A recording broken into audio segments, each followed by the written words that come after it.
பருவமழை முன்னெச்சரிக்கையாக மதகுகள் சீரமைப்பு. விருதுநகர் மாவட்டம் சிவகாசி அருகே உள்ள வெம்பக்கோட்டையில் முன்னாள் முதலமைச்சர் எம்ஜிஆர் அவர்களால் வைப்பாற்றின் குறுக்கே விவசாயத்திற்கும் குடிநீர் தேவையை பூர்த்தி செய்வதற்காக 1986இல் சீவலப்பேரியாறு, தேவியாறு, காயல்குடியாறு ஆகிய 3 ஆறுகள் வைப்பாற்றில் இணையும் இடத்தில் அணை அமைந்துள்ளது. அணையில் 24 அடி உயரம் வரை மழைநீரை சேகரிக்க முடியும்.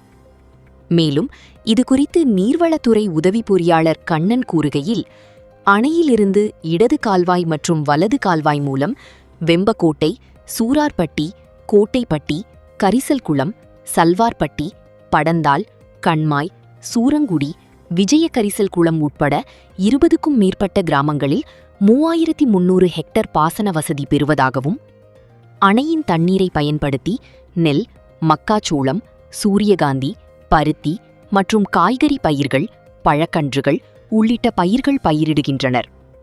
மேலும் அணையிலிருந்து உபரி நீரை சிவகாசி மாநகராட்சிக்கு தினமும் 10 லட்சம் லிட்டர் குடிநீர் கொண்டு செல்லப்படுவதால் சிவகாசியின் முக்கிய குடிநீர் ஆதாரமாகவும் விளங்குகிறது.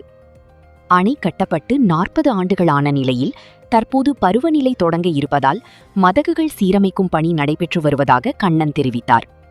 கருட புராணம் செய்திகளுக்காக காளிராஜ்.